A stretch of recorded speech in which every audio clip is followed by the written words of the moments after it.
तेरे हर एक बातों को समझने वाले हो सके पिता परमेश्वर। धन्यवाद देती हूँ हर एक बातों के लिए पिता परमेश्वर। हर एक को अपने आशीष से भर दीजिए और हर एक वचनों से पिता परमेश्वर आप इन्हें आशीषित कीजिए। और धन्यवाद पिता परमेश्वर फिर से हर एक बातों के लिए पिता परमेश्वर। इस खुशी और इस उत्साह के समय को पिता परमेश्वर तेरे हाथों में मैं सरेंडर करती हूँ। हर एक पार्टिसिपेंट्स को, हर एक जो लीड कर रहे हैं उनको पिता परमेश्वर फिर से मैं लाख लाख धन्यवाद देती हूँ। इस विनती प्रार्थना को तेरे प्रिय पुत्र यीशु नासरी के नाम से मांगती हूँ, आमीन आमीन। ओके, तो जैसे कि मैंने बताया कि वर्शिप उषा दी कर रही हैं, तो मैं उषा दी से रिक्वेस्ट करूंगी कि वो आए और वर्शिप लीड करें।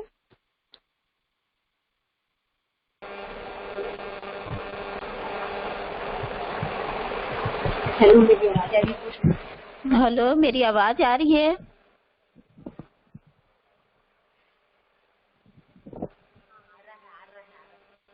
आप सबों को जय यीशु। आइए हम प्रभु की स्तुति और आराधना करेंगे। अब सभी आंखें बंद करें। हम सब प्रभु को धन्यवाद देंगे कि आज सुंदर दिन और समय के लिए, कि आज के सुंदर दिन में हम सब प्रभु की स्तुति और आराधना करने जा रहे हैं। आइए हम स्तुति और आराधना करेंगे। प्यारे मसीहा तू है मेरा जीवन सहारा और आसरा, मेरे लिए तू क्रूस पर मरा, कैसा अनोखा ये प्यार तेरा। हाँ, हालेलुया, हाँ, हालेलुया। दुनिया की मस्जिद में मैं खोया था, अंधियारा सारा जीवन था मेरा।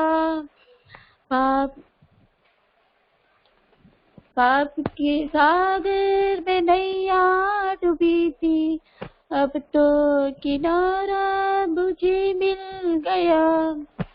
दुनिया की मस्जिद में मैं खोया था, अंधियारा सारा जीवन था मेरा। पाप के सागर में नैया डूबी थी, अब तो किनारा मुझे मिल गया। प्यारे मसीहा तू है मेरा जीवन सहारा और आसरा, मेरे लिए तू क्रूस पर मरा, कैसा अनोखा ये प्यार तेरा। सोचा था मैंने ये जीवन मिला, बेकार था ये गम से भरा, आने से तेरी ये आई खबर, जीने का मकसद मुझे मिल गया। सोचा था मैंने ये जीवन मिला, बेकार था ये गम से भरा, आने से तेरी ये आई खबर, जीने का मकसद मुझे मिल गया। प्यारे मसीहा तू है मेरा, मेरे लिए तू क्रूस पर मरा, कैसा अनोखा ये प्यार तेरा। हे पिता परमेश्वर, हमने कहा इस दुनिया में खोए थे पाप के सागर में, कि पिता परमेश्वर ने हमें इस दुनिया से निकाला, इस पाप के जाल से, कि हमें, ताकि हम ईश्वर के प्रेम को पहचान सके। और हम आज ईश्वर के स्तुति और आराधना करने पा रहे हैं। पिता परमेश्वर, हम सभी को आशीष और कृपा प्रदान करें पिता परमेश्वर। ताकि हम आपकी स्तुति और आराधना करना पाए। पिता परमेश्वर, पिता परमेश्वर, हम नहीं जानते थे पिता परमेश्वर कि हम कहाँ भटक चुके थे, कि आपने हमें उस पाप की जाल से निकाला, कि हम आपकी स्तुति करने और आपकी आराधना करने पा रहे हैं, कि आपने हमारे लिए क्रूस पर कुर्बान कर दिया था, कि आपने हमें उस पाप से आजाद किया, कि हम आपकी स्तुति और आराधना करना पा रहे हैं। पिता परमेश्वर, पिता परमेश्वर, आपने हमें हर परिस्थिति में हमें संभाला था, कि हम नहीं जानते थे आपको, कि आप हमसे कितना प्रेम करता है, लेकिन हमें नहीं मालूम था कि आपने हमें इतना हंसी दिया, कि आपने हमें प्रेम से भर दिया था। आपको हम बहुत बहुत धन्यवाद देते हैं कि आपने हमारे लिए जो कुछ नहीं किया था। हम सब, मैं नहीं जानती थी कि मैं कहाँ खो गई थी, मैं कहाँ भटक गई थी, मुझे नहीं मालूम था, लेकिन आपने मुझे अपने पास बुलाया कि मैं आपके प्रेम को पहचानने पा रही हूँ। आपने मुझे छुआ था कि मैं आपको नहीं पहचान पा रही थी, कि आपने हमें अपने राज में बुलाया, कि आप प्रभु की संगति में चलने पा रहे हैं, कि आज हमारा परिवार आपकी स्तुति कर पा रहा है, कि हमारा परिवार पहले पाप में डूबा था, कि आपने हमें उस जाल से निकाला था। पिता, हे पिता, कि आप जो भी जो रास्ते में भटक गए उसे भी सही मार्ग पर लाइए, ताकि आपके प्रेम को पहचानने पाए। पिता परमेश्वर, इस महामारी से जो झेल रहे पिता परमेश्वर, उन्हें बचाइए पिता परमेश्वर, ताकि उस संक्रमण से बच सके। इस छोटे से दुआ यीशु के नाम से मांगती हूँ पिता, आमीन।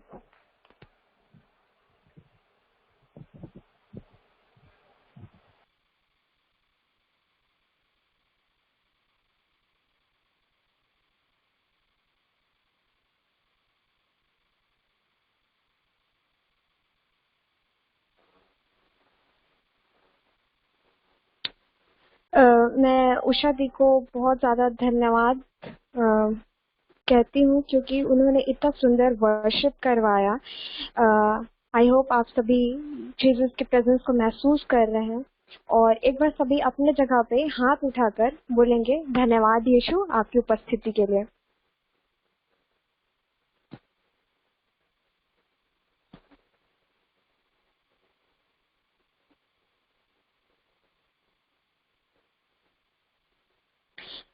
तो आइए हम आगे बढ़ते हैं। तो सभी आप कंटिन्यू मैसेज ड्रॉप करते रहिए, ताकि सभी जो आगे लीड कर रहे हैं उनको थोड़ा मोटिवेशन मिले, और वो आपसे इंटरेक्ट करके और भी अच्छा प्रेयर मीटिंग सक्सेसफुल हो पाए। तो आगे मैं नेहा दी को शेयरिंग के लिए मैं इनवाइट करूंगी। तो नेहा दी ज्वाइन करेंगी।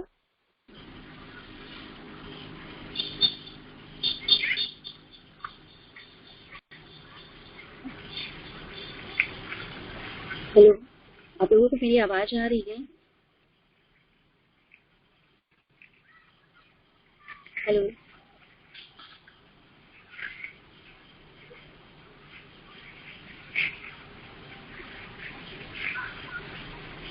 अगर आप लोगों को मेरी आवाज आ रही तो आप मैसेज ड्रॉप कर दीजिए।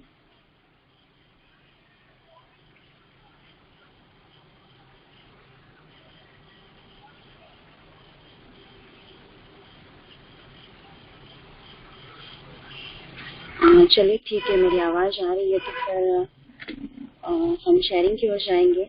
और आइए हम शेयरिंग में जाने से पहले सबसे पहले मैं आप लोगों को जय यीशु सहाय कहना चाहूंगी। और आज की शेयरिंग को स्टार्ट करने से पहले हम छोटी सी दुआ करते हैं। आइए हम सभी अपनी आंखों को बंद करें और उस पिता परमेश्वर की ओर हम अपने ध्यान को लगाएं। धन्यवाद देते हैं पिता परमेश्वर प्रभु जी इस दिन के लिए, इस सुंदर समय के लिए पिता परमेश्वर प्रभु जी, जो आपने हमें यह दिया है पिता परमेश्वर कि हम इस प्रेयर मीटिंग में पिता परमेश्वर आपके वचनों को सुनने के लिए पिता परमेश्वर प्रभु जी हम एकत्र हो पाते हैं पिता परमेश्वर। और इस समय पिता परमेश्वर प्रभु जी मैं अपने आप को और इस कॉन्फ्रेंस मीटिंग में पिता परमेश्वर जितने भी सदस्य उपस्थित है पिता परमेश्वर प्रभु जी, मैं हर एक को आपके हाथों में समर्पित करती हूँ प्रभु जी, और आपसे प्रार्थना करती हूँ, आपसे दुआ करती हूँ पिता परमेश्वर कि आज आप मेरे जरिए पिता परमेश्वर जो भी बातें अपने बच्चों से, अपने बेटे बेटियों से बांटना चाहते हैं पिता परमेश्वर प्रभु जी, उन्हें दीजिए पिता परमेश्वर। हर एक बातें पिता परमेश्वर मेरी ज्ञान, मेरी बुद्धि की बातें नहीं पिता परमेश्वर, लेकिन पिता परमेश्वर वो हर एक वचन, वो शब्द पिता परमेश्वर प्रभु जी आपके होने पाए पिता परमेश्वर, वो आपकी शिक्षा होने पाए पिता परमेश्वर प्रभु जी।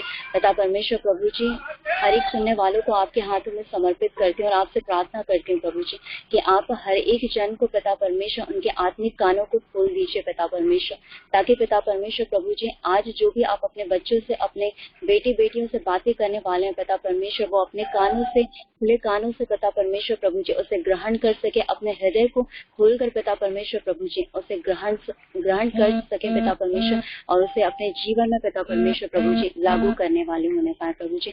इस समय पिता परमेश्वर प्रभु जी मैं सारा नियंत्रण पिता परमेश्वर आपके हाथों में समर्पित करती हूँ, और इस घड़ी में अपने आप को पिता परमेश्वर प्रभु जी आपके सम्मुख शून्य करती हूँ पिता परमेश्वर प्रभु जी, ताकि पिता परमेश्वर आज जो भी बातें आप अपने बच्चों से करो पिता परमेश्वर, वो बातें पिता परमेश्वर सिर्फ और सिर्फ उनके लिए हो पिता परमेश्वर। उनका ध्यान पिता परमेश्वर प्रभु जी आप अपने बातों की ओर लगाइएगा पिता परमेश्वर, उनका मन पिता परमेश्वर प्रभु जी इधर उधर भटकने ना पाए पिता परमेश्वर। हर एक बातों को मैं आपके हाथों में समर्पित करती हूँ, और ये छोटी सी दुआ को मैं आपके पुत्र हमारे उद्धार करता हूँ प्रभु यीशु के नाम से मांगती हूँ, आमीन।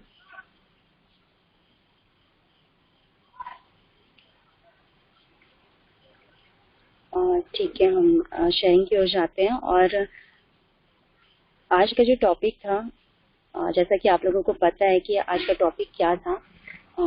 आज का जो टॉपिक था मैं आप लोगों को एक बार और बता देती हूँ। टॉपिक था कि हमारी सेविकाई क्या है।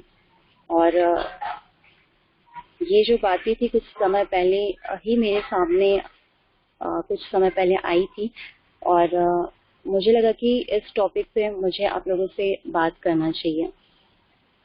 और ये पर्सनली मैंने भी इन चीज़ों को खुद से जांचा और परखा है कि सच में अगर हम किसी मिनिस्ट्री से जुड़े हुए हैं तो उस मिनिस्ट्री में हमारा जो दायित्व है, हमारी जो जिम्मेदारी है वो असल में क्या है।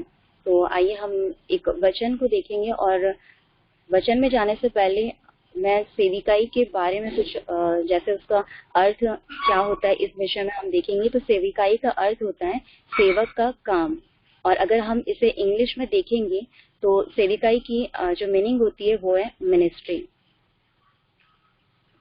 तो आइए हम जो वचन है, जिस वचन को लेकर मैं आज आप लोगों से बातें करना चाहती हूँ, वो वचन है, हमें मिलता है संत मत्ती अध्याय 25 है, और पद संख्या उसमें है 14 से लेकर 30 तक।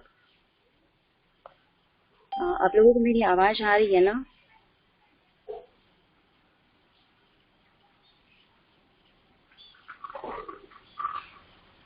चलिए ठीक है। तो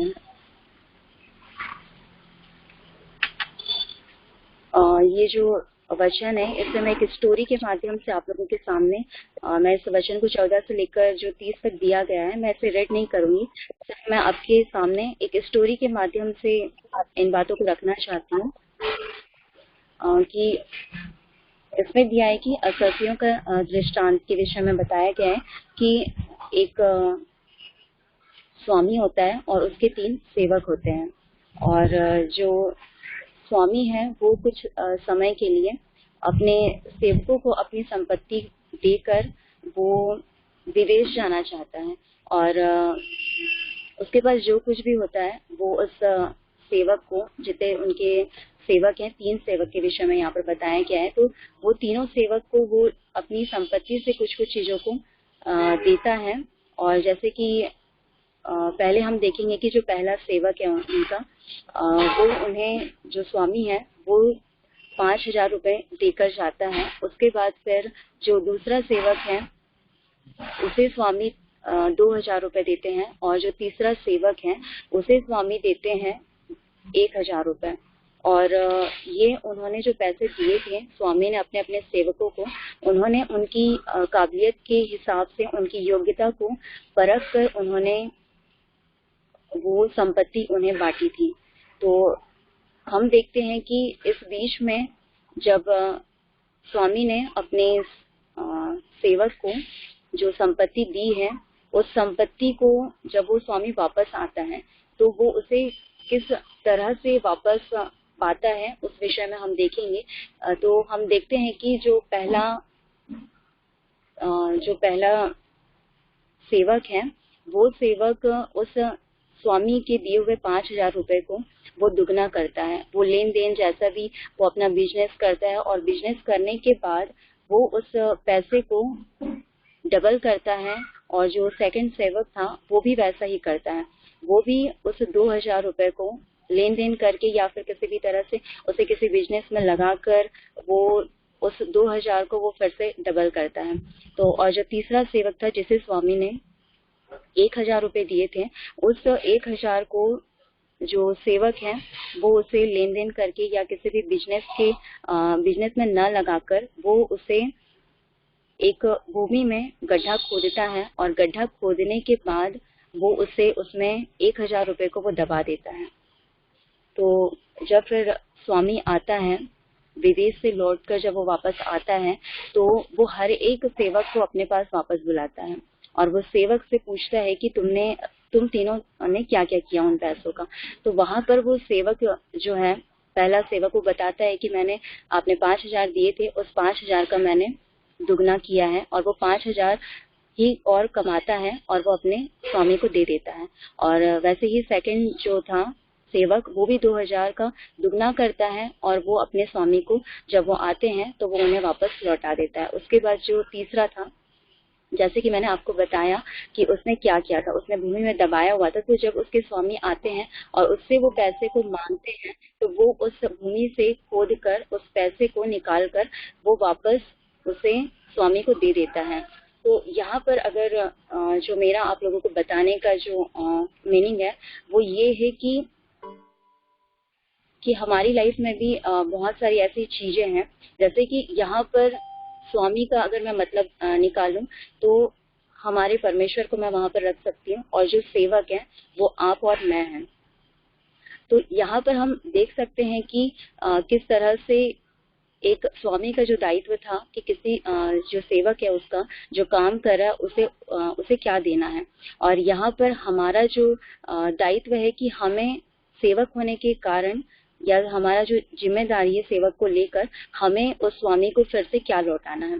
तो यहाँ पर मुझे जो बातें समझ में आ रही थी, जब मैंने भी इस बातों को पढ़ा था, तो मुझे ये बातें समझ में आ रही थी कि जो परमेश्वर है उसने हम सभी को, जब हम किसी भी मिनिस्ट्री से जुड़े हुए हैं, चाहे वो आप अगर हम बात करें तो अपनी HWC मिनिस्ट्री की हम बात करें, और इस मिनिस्ट्री में बहुत सारे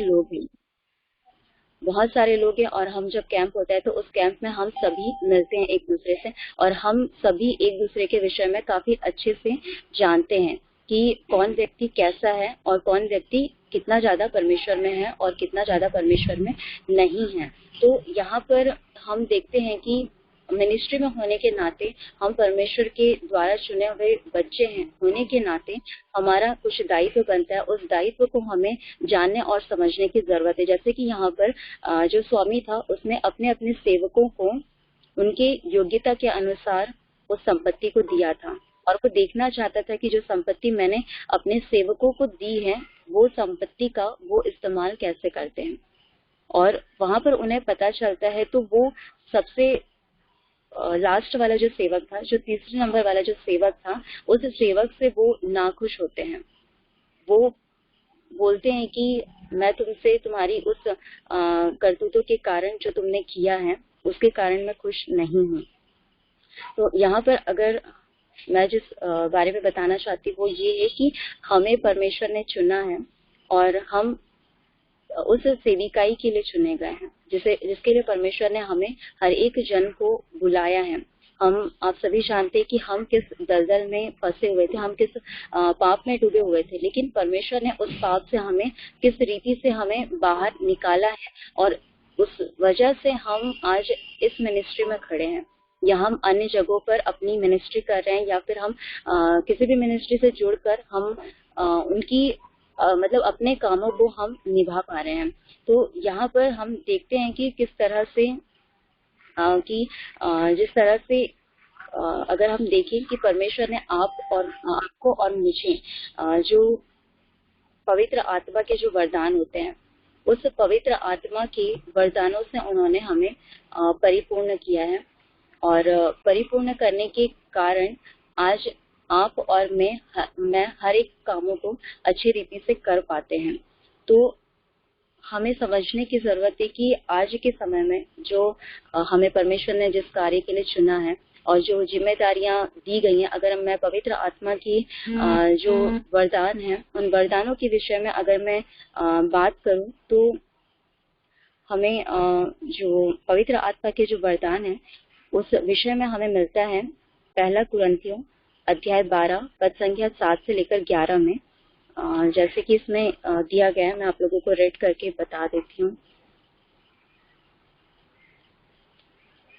जैसे कि इसमें दिया है पद संख्या 7 में 7 से लेकर 11 तक कि वह प्रत्येक को वरदान देता है जिससे वह सबों के हित के लिए पवित्र आत्मा को प्रकट करे। किसी को आत्मा द्वारा प्रज्ञा के शब्द मिलते हैं, किसी को उसी आत्मा के द्वारा ज्ञान के शब्द मिलते हैं, और किसी को उसी आत्मा द्वारा विश्वास, और वही आत्मा किसी को रोगियों को चंगा करने का, और किसी को चमत्कार दिखाने का, किसी को भविष्यवाणी करने का, और किसी को आत्माओं की परख करने का, और किसी को भाषाएं बोलने का, और किसी को भाषाओं की व्याख्या करने का वरदान देता है। और एक ही और वही आत्मा यह सब करता है, वह अपनी इच्छा के अनुसार प्रत्येक को अलग अलग वरदान देता है। तो यहाँ पर हम देख सकते हैं कि हम जब मिनिस्ट्री में हैं तो हम सभी, ऐसा नहीं है कि हमारे पास कोई गिफ्ट नहीं है, हमारे पास कोई वरदान नहीं है, हम सभी के पास अलग अलग वरदान है, और उन वरदानों से परमेश्वर ने हम सभी को उन्होंने वो वरदान दिए हैं, और उस वरदानों को देने के कारण आज हम परमेश्वर के किसी भी काम को बहुत ही अच्छी रीति से कर पाते हैं। क्योंकि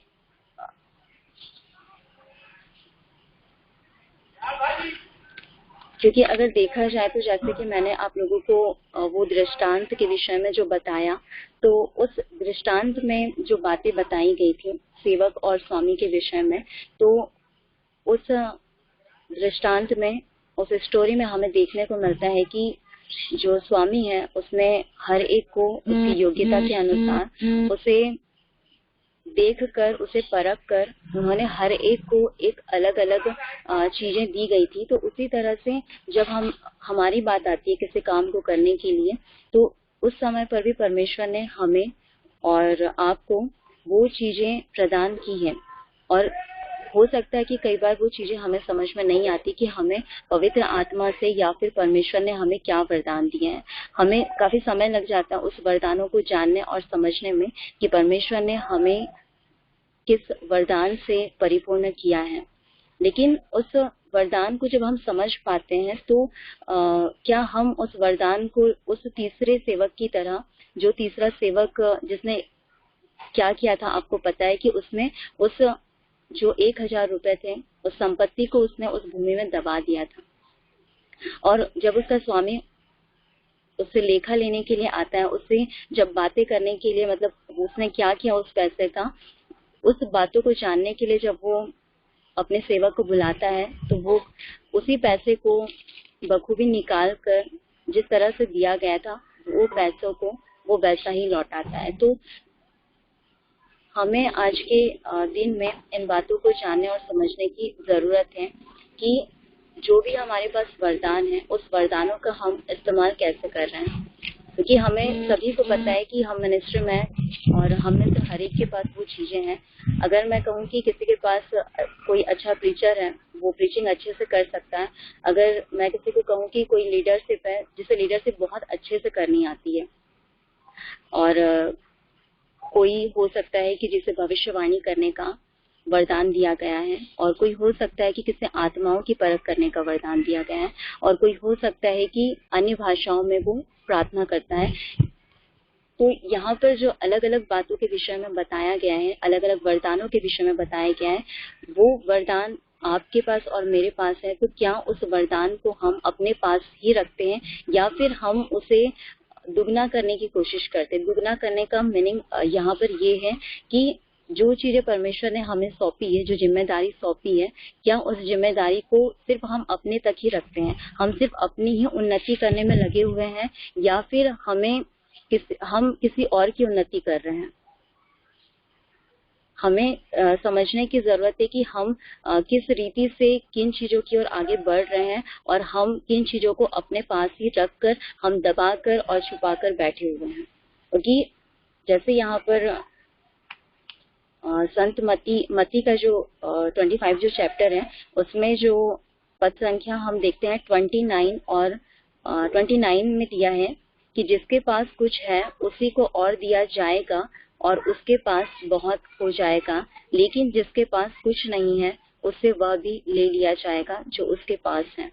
तो यहाँ पर हम देख सकते हैं कि अगर हम अपने उन वरदानों को, जो परमेश्वर का जो दान है, जो आपके और मेरे पास है, अगर हम उन बातों को, उन वरदानों का अगर हम इस्तेमाल नहीं करते हैं अपनी मिनिस्ट्री के लिए, या फिर हम परमेश्वर के राज्य के लिए उन कार्यों को नहीं करते हैं, तो वो चीजें जो हमारे पास हमें परमेश्वर ने दी है, वो चीजें हमें हमारे लिए व्यर्थ हो जाएगी।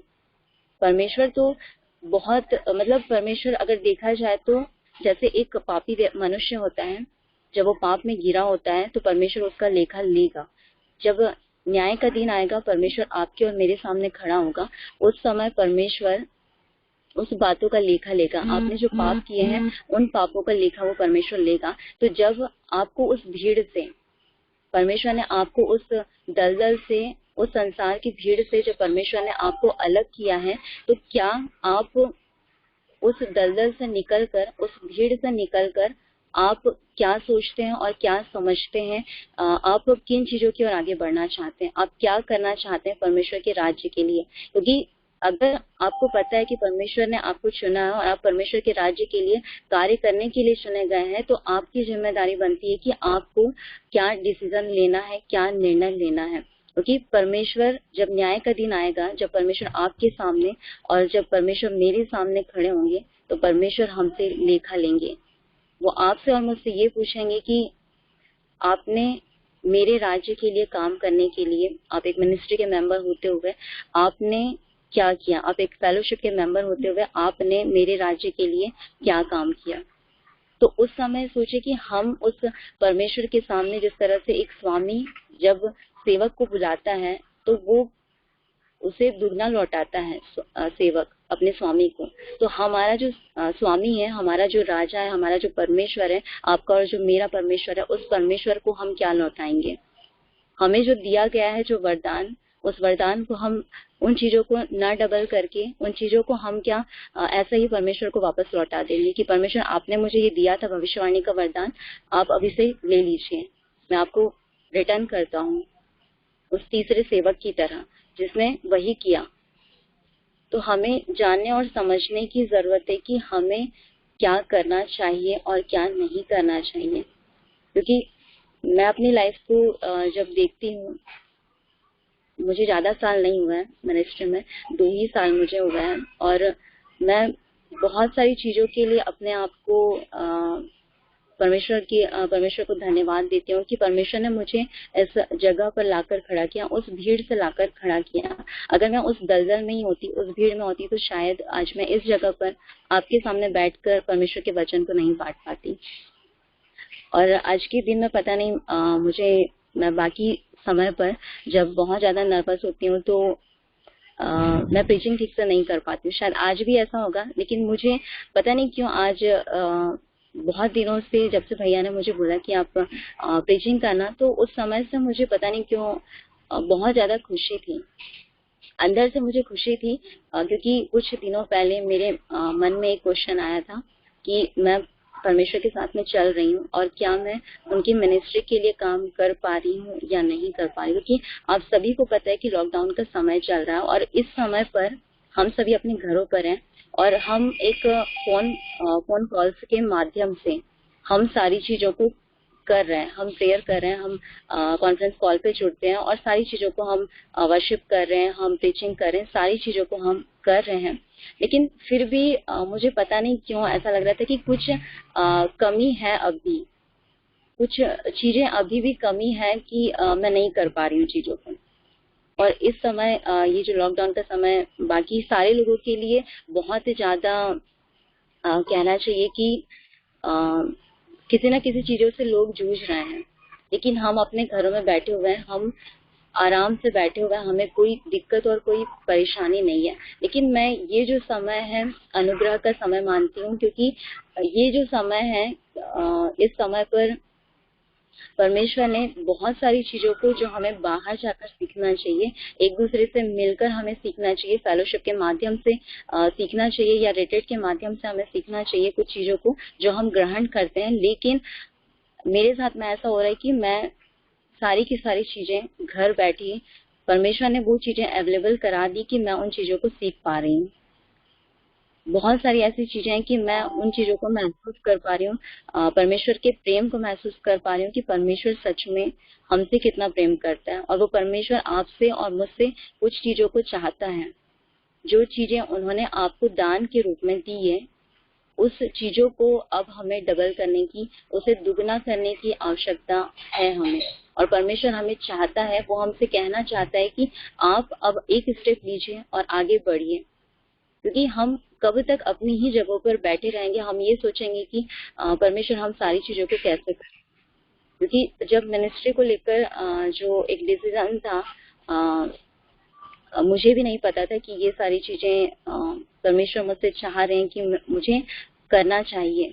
लेकिन मैंने उस कॉलिंग को समझा और एक स्टेप मैंने लिया आगे। मैं खुद अपने आप में उस डिसीजन को लेने के लिए मैं इतनी ज्यादा नहीं थी, अपने आप को स्टेबल नहीं समझ पा रही थी कि मैं कर पाऊंगी या मैं आगे बढ़ पाऊंगी। चीजों को लेकर काफी ज्यादा बहुत सारी बातें मेरे माइंड में आती थी और जो वचन मुझे काफी ज्यादा उत्साहित करता है और मुझे अच्छा लगता है जब मैं प्रॉब्लम्स में होती हूँ और जब कुछ परेशानी या कुछ तकलीफें जब मेरे सामने होती है, तो उस घड़ी मैं उस बातों को याद करती हूँ। और जो वचन हमें मिलता है वो दूसरा इतिहास पद संख्या 20 से लेकर अध्याय 20 में पद संख्या 15 में हम देखते हैं कि परमेश्वर हमसे कहते हैं कि उनका वचन कहता है कि तुम इस बड़ी भीड़ से मत डरो और तुम्हारा मन कच्चा न हो, क्योंकि युद्ध तुम्हारा नहीं परमेश्वर का है। तो ये वचन को जब मैं रीड करती हूँ तो मुझे बातें समझ में आती है कि जिस जगह पर हम खड़े हैं, ये युद्ध हमारा नहीं है, ये युद्ध हमारे जो परमेश्वर है उस परमेश्वर का है और हम इस युद्ध में एक योद्धा की तरह खड़े हैं। क्योंकि हम जब देखते हैं, हम जब इस स्टोरी को सुनते हैं राजा और उनकी सेनाओं के विषय में, तो हमें बातें समझ में आती है कि एक राजा किस तरह से अपनी सेनाओं को गाइड करता है।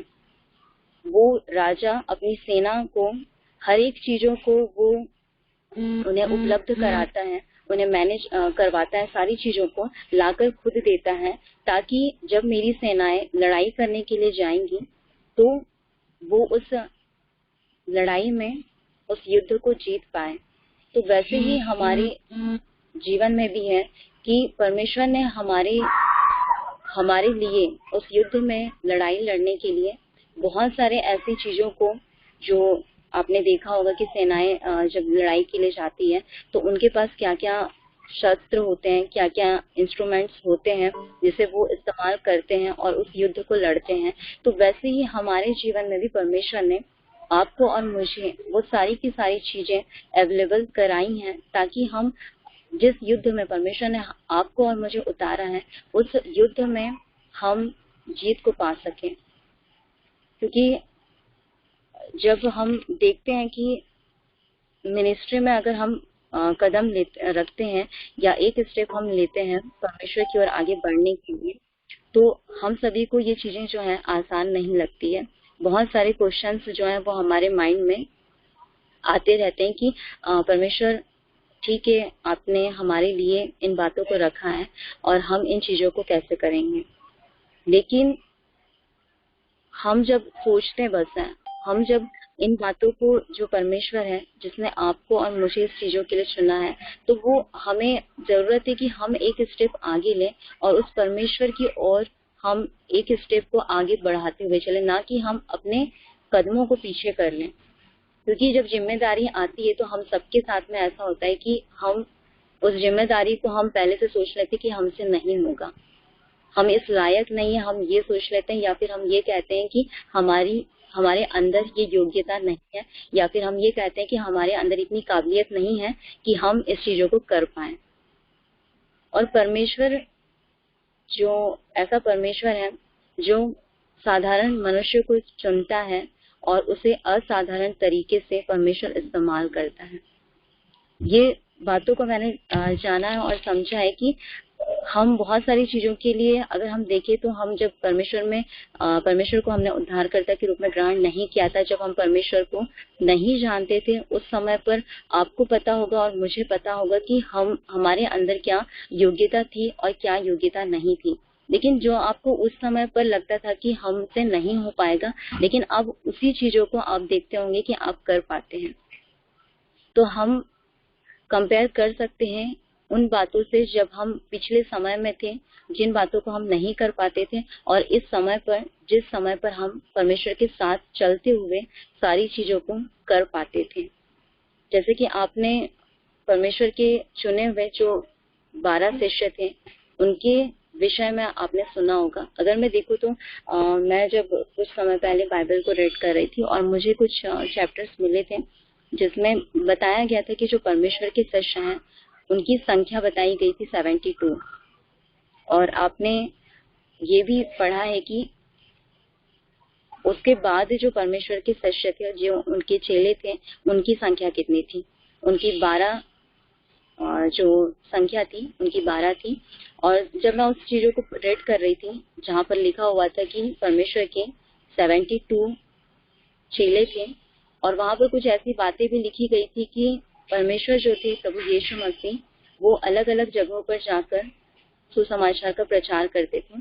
और जब वो प्रचार करते थे तो बहुत सारी बड़ी की बड़ी भीड़ उनके पीछे पीछे आ जाती थी, उनकी शिक्षाओं को सुनते थे, उनकी बातों को सुनते थे, उनके आश्चर्य कर्मों को करते हुए वो अपनी आंखों से देखते थे। लेकिन ऐसा होता था कि जब वो उनके आश्चर्य कर्मों को, सारी चीजों को देखते थे तो उन्हें बहुत अच्छा लगता था। लेकिन जब वो उनकी शिक्षा को, अपने सुसमाचार का प्रचार जो उन्होंने पिता से सीखा है, जो पिता ने उन्हें बताया है, सिखाया है, वो सारी चीजों को जब वो लोगों के सामने, उस बड़ी भीड़ के सामने कहते थे, तो परमेश्वर की वो शिक्षा उन लोगों को बहुत ही ज्यादा कठिन लगती थी, बहुत ही ज्यादा वो कड़वी लगती थी उनको। और वो कहते थे कि हम इस शिक्षा पर नहीं चल पाएंगे। सोचिए, उन्हें कहा गया है कि उनके शिष्य हैं, लेकिन उन्होंने क्या कहा कि हम आपकी उस शिक्षा पर, आपकी उस आज्ञाओं पर हम चल नहीं पाएंगे। मैं आप लोगों से एक क्वेश्चन करना चाहूंगी, क्या हमारे जीवन में भी जो परमेश्वर की शिक्षा जिसे आप और मैं हर रोज पढ़ते हैं, उस वचन को, क्या वो हमें मीठा लगता है या वो हमें कड़वा लगता है? मुझे पता है सबका आंसर ये होगा कि कभी कभी वो हमें बहुत मीठा लगता है और कभी कभी वो हमें बहुत ज्यादा खट्टा या कड़वा लगता है। और यहाँ पर देखा जाए तो जब चीजें जो हैं, जो बातें हैं, जब हमारी खुशी के लिए आती है, या फिर हम देखते हैं कि परमेश्वर ने हमें ये दिया है जो हमने मांगा है, तो जब हमें आंसर हाँ में मिलता है तो हम बहुत ज्यादा खुश हो जाते हैं कि परमेश्वर, आपसे हमने ये मांगा था, अपनी फैमिली के लिए मांगा था, अपने फ्रेंड्स के लिए मांगा था, और यहाँ हम कह सकते हैं हमने अपने लिए मांगा था, तो ये चीजें हमें मिल गई है। और हमें जब मजा आता है तब जब परमेश्वर हमसे वचन के माध्यम से बात करते हैं। और वचन के माध्यम से जब परमेश्वर हमसे बात करते, तो जब अच्छी बातें परमेश्वर करते हैं तो बहुत ज्यादा खुशी होती है कि परमेश्वर ने आज हमसे ये बातें की, और पॉजिटिव ही बातें जब परमेश्वर हमारे सामने रखते हैं तब हमें बहुत ज्यादा खुशी होती है। और जब एक ऐसा समय आता है कि जब परमेश्वर आपके सामने कुछ नेगेटिव बातों को रख देते हैं, या फिर परमेश्वर आपसे कहें कि आप मेरी मिनिस्ट्री के लिए काम कीजिए, या फिर मैं ये कहूँ, या परमेश्वर आपसे कहे कि आप अपनी जगह से उठकर आपको उस जगह पर जाना है, क्योंकि आपको सभी को पता है कि योना के विषय में जब परमेश्वर ने उन्हें किसी कार्य के लिए भेजा था, लेकिन वो उस कार्य से भाग रहे थे। परमेश्वर ने उन्हें एक ऐसे देश में जाने को कहा था जहाँ पर उन्हें परमेश्वर की बातों को कहना था, और वो डर रहे थे कि अगर मैं इन बातों को लोगों के सामने कहूंगा, उस जगह पर जाकर अगर मैं कहूंगा तो क्या वो मेरी बातों को मानेंगे, क्या वो जो मैं बोल रहा हूँ, मैं एक साधारण मनुष्य हूँ और वो मेरी बातों को सुनेंगे, तो क्या वो मेरी बातों पर बिलीव करेंगे या नहीं करेंगे। ये बातें उन्हें बहुत ज्यादा परेशान कर रही थी, और उस बातों के कारण वो अपने घर से भाग जाते हैं किसी ऐसे जगह पर जहाँ उन्हें कोई नहीं जानता है, वो उस जगह पर चले जाते हैं। तो ये जो चीजें हैं कि अगर हमारे सामने ये क्वेश्चन हो और परमेश्वर आपसे और मुझसे ये कहते, तो शायद हम सोचेंगे और हम शायद उस जगह से हम भागने लगेंगे। हम सोचेंगे कि परमेश्वर ने हमें क्या बोल दिया, हम शायद इस कार्य को करने के लायक नहीं है, या हम इस योग्य नहीं है, हमसे नहीं हो पाएगा, और हम सोचकर उस जगह से हम भागने की कोशिश करेंगे। या तो ऐसा हो सकता है कि हम उस मिनिस्ट्री से ही जिसके साथ में हम जुड़े हैं उस जगह से हम भाग जाएंगे, या फिर हम जिस फेलोशिप से जुड़े हुए हैं हम उन चीजों से भागने लगेंगे। तो हमें समझने की जरूरत है कि जब हमें जरूरत होती है तो परमेश्वर हमें सारी चीजों को देने के लिए तैयार खड़े रहते हैं। तो जब परमेश्वर की बारी आती है, जब वो आपसे और मुझसे, जिसने हमें इस भीड़ से निकाला है, जब वो आपसे कुछ चीजों को चाहते हैं, तो हम उन चीजों से क्यों भागते हैं। और हम जानते हैं परमेश्वर के प्रेम को, हर एक बातों को हम जानते हैं कि परमेश्वर हमसे क्या चाहता है, और परमेश्वर ने हमसे कितना प्रेम करता है परमेश्वर। लेकिन फिर भी उस समय पर जब परमेश्वर हमसे कुछ बातों को चाहता है, तो उस समय पर हम अपनी चीजों को, हम उस जिम्मेदारी से भागने लगते हैं। तो हमें समझने की जरूरत है कि हम सही मायनों में अगर मिनिस्ट्री में, किसी मिनिस्ट्री से जुड़े हुए हैं, किसी फेलोशिप से जुड़े हुए हैं, तो हम सही मायनों में हम उस जगह पर खड़े होकर क्या कर रहे हैं। परमेश्वर का जो दान हमें दिया गया है, उस परमेश्वर के दान को हम तभी उसे दुगना कर पाएंगे जब हम उस चीजों के लिए कार्य करने लगेंगे। अगर हम कार्य करना बंद कर देंगे उन चीजों को लेकर कि जब हमारे पास परमेश्वर का वरदान होता है ना, तो हम बहुत ज्यादा खुश होते हैं, और लोगों को उन बातों के बारे में पता चलता है कि यार उसके पास तो भविष्यवाणी का वरदान है, उसके पास अन्य भाषा बोलने का वरदान है। तो हम उन चीजों के लिए बहुत ज्यादा खुश हो जाते हैं। लेकिन खुश होने से सिर्फ क्या होगा, हमें जरूरत है कि हम उन चीजों को दुगना करें। और दुगना करना मीन्स हमें, जो ऐसे लोग हैं जो कहीं ना कहीं भटके हुए हैं या जिनके पास परमेश्वर का वचन नहीं पहुंचा है, हम उनके पास जाकर, जब हमें पता है कि हम एक अच्छा प्रीचिंग कर सकते हैं, तो हमें जरूरत है कि हम परमेश्वर का जो वचन है, उस परमेश्वर के वचन को हम उन लोगों तक पहुंचाएं, ऐसे लोगों तक जहां पर परमेश्वर चाहते हैं आपको और मुझे उस जगह पर खड़ा करना, ताकि जो वचन उन तक नहीं पहुंचा है वो वचन उन तक पहुंचे। तो ये सारी जो बातें हैं वो हमें समझने की जरूरत है। हम ऐसा ना करें कि हम परमेश्वर के शिष्य सिर्फ कहलाएं, हम परमेश्वर का जो कार्य है, जो हमें सौंपा गया है, जो जिम्मेदारी हमें दी गई है, उन जिम्मेदारियों को हम समझें, और उस जिम्मेदारियों को समझते हुए हमें एक स्टेप हम आगे लें, ताकि परमेश्वर जब हमारे सामने आए, जब परमेश्वर हमसे लेखा लेने के लिए आए, वो जब आपसे और मुझसे पूछने के लिए आए कि नेहा आपने क्या किया, तो हम उस परमेश्वर को बता पाए कि परमेश्वर, आपने मुझे जिस कार्य के लिए चुना था, आपने मुझे जिस सेविकाई के लिए चुना था, उस सेविकाई के कार्य को मैंने सही रीति से जैसा आप चाहते थे वैसा मैंने किया है।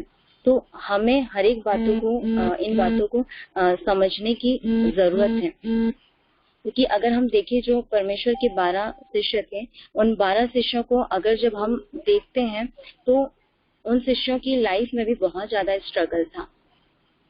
वो भी आपकी तरह और मेरी तरह ही एक साधारण मनुष्य थे। जब परमेश्वर ने उन्हें पुकारा, उन्होंने कहा, परमेश्वर ने, प्रभु यीशु ने उन्हें कहा, जैसे पतरस के विषय में आप सभी जानते हैं कि वो एक मछली पकड़ने वाला व्यक्ति था, और जब परमेश्वर ने उसे कहा कि तुम मेरे पीछे हो लो, तो उस समय वो व्यक्ति अपने उस काम को छोड़कर, वो व्यक्ति वहां पर कहता है कि परमेश्वर मैं पापी मनुष्य हूँ, मैं आपके इस कार्य के योग्य नहीं हूँ कि मैं आपके पीछे चलूं।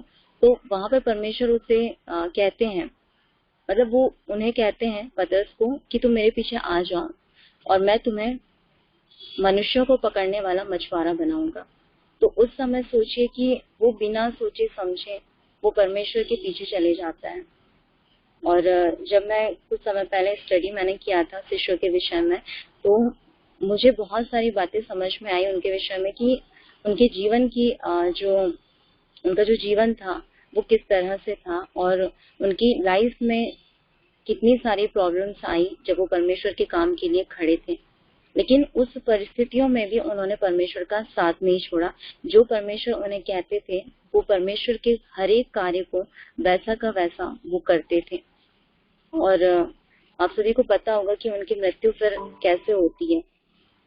तो हमें हर एक चीजों को जानने और समझने की जरूरत है कि जिस तरह से एक स्वामी ने अपने 3 सेवकों को जिस तरह से जो काम सौंपा था, और उन्होंने उस परमेश्वर को, उस स्वामी को, अपने मालिक को जिस रीति से सारी चीजों को दुगना करके लौटाया, हम भी ये कोशिश करें कि हम सारी की सारी चीजों को जैसा परमेश्वर ने आपको और मुझे सौंपा है, हम उसे दुगना करके, हम उसे कई गुना आगे बढ़ाकर हम परमेश्वर को वापस वैसा लौटाएं। क्योंकि हम उस परमेश्वर को ना खुश ना करें उस तीसरे व्यक्ति की तरह जिसने सिर्फ और सिर्फ उस पैसे को अपने पास ही संभाल कर रखा। क्योंकि अगर हम चीजों को वैसे ही संभाल कर या छुपा कर एक दूसरे से रखने लगे, तो शायद हम जिस कार्य के लिए परमेश्वर ने हमें चुना है, हम उस कार्य में आगे बढ़ ही नहीं पाएंगे। क्योंकि मैं भी बहुत ज्यादा प्रीचिंग करने से मैं डरती थी, बहुत ज्यादा नर्वस हो जाती थी, और बहुत सारे ऐसे चीजों के लिए भी मैं अपने आप को आगे लाने से बहुत ज्यादा मैं डरती थी। लेकिन अब मुझे ऐसा लगता है कि ठीक है, परमेश्वर ने कहा है जैसा भी आता हूँ, लेकिन मुझे परमेश्वर के लिए खड़ा होना है। क्योंकि मूसा के विषय में भी आप लोगों ने सुना है कि वो व्यक्ति ऐसा व्यक्ति था जो ठीक से बोल नहीं पाता था, वो हकलाता था और वो ठीक से बोल भी नहीं पाता था। लेकिन सोचे कि परमेश्वर ने ऐसे व्यक्ति को इस्तेमाल किया। और कई बार ऐसा होता है कि हम प्रीचिंग करते हैं तो हमें ऐसा लगता है कि हमसे नहीं हो पाएगा, बाकी लोग इतने अच्छे से प्रीचिंग करते हैं और हम नहीं कर सकते, तो हम उन चीजों से भागते हैं। लेकिन जब अगर कोई व्यक्ति हमें कहता है कि आपको प्रीचिंग करना, आपको परमेश्वर के सुसमाचार का प्रचार करना, परमेश्वर की बातों को उन तक पहुंचाना है, तो उस समय पर हमें एक निर्णय लेने की जरूरत है कि हमें जैसा भी आता हो, थोड़ा ही आता हो परमेश्वर के विषय में, हम जितना जानते हैं हम उतना उस परमेश्वर के विषय में हम एक दूसरे से बांटें, उस शिक्षाओं को हम बांटें जो परमेश्वर आपसे और मुझसे करना चाहता है। क्योंकि जब हम उस परमेश्वर के सामने उन बातों को रखेंगे, परमेश्वर की उन बातों को लोगों के सामने रखेंगे, तो हमें नहीं पता कि वो बातें जो आपके अंदर से निकली है परमेश्वर के माध्यम से, वो बातें किसी व्यक्ति के जीवन में किस तरह से कार्य करेगी। तो हमें सारी की सारी चीजों को समझने की जरूरत है कि हमें सेविकाई में अपने आप को किस तरह से मजबूत करने की आवश्यकता है। क्योंकि हम सभी जानते हैं कि जो मिनिस्ट्री का जो काम है वो किसी एक व्यक्ति से नहीं चलता है। जब परमेश्वर ने अपने इतने सारे शिष्यों को चुना है, तो इतने सारे शिष्यों में परमेश्वर ने हर एक को अलग अलग जगहों पर अलग अलग कार्यों को करने के लिए भेजा था, और हर एक व्यक्ति उन कार्यों को बड़े उत्साह के साथ में बड़े खुश होकर वो उन सारी की सारी चीजों को, उन सारे के सारे कार्यों को वो करते थे। तो हमें समझने की जरूरत है सारी चीजों को कि हमें निर्णय लेने की जरूरत है कि जो भी चीजें हैं परमेश्वर ने चाहे हमें थोड़ा ही क्यों ना दिया हो, क्योंकि जिस तरह से वचन बतलाता है कि जिसके पास कुछ है उसी को और दिया जाएगा और उसके पास बहुत हो जाएगा, और जिसके पास कुछ नहीं है उससे वह भी ले लिया जाएगा। तो हम उस वैसे लोगों की लिस्ट में ना आए जिसके पास थोड़ा थोड़ा ही था, और ऐसा ना हो कि परमेश्वर जिसके पास थोड़ा है वो उससे वो भी ले ले। तो हम चीजों को स्ट्रिक्टली हम उन बातों को नोटिस करें, और हम अपने आप को जांचें और परखें कि सही मायनों में जो चीजें हमारे पास हैं, परमेश्वर का पवित्र आत्मा का जो गिफ्ट है हमारे पास, उस गिफ्ट को हमें कैसे इस्तेमाल करना है। क्या हमें उसे अपने पास ही रखना है, या फिर उसे हम दुगना करें, या फिर हमें इस्तेमाल अगर हमें करना नहीं आता है तो हम परमेश्वर से कहें कि परमेश्वर हमें इस्तेमाल करना सिखलाइए। क्योंकि जब चीजें हमारे पास होती हैं तो हमें चीजें समझ में नहीं आती, काफी समय हो जाता है उन चीजों को जानने और समझने में कि परमेश्वर ने हमें किस दान से परिपूर्ण किया है। लेकिन जब वो दान हमें समझ में आ भी जाता है तब भी क्या हम उसे छुपा कर रखेंगे। तो आज जो भी बातें थी जो मैं आप लोगों के सामने रखना चाहती थी, क्योंकि पर्सनली मैं उन बातों को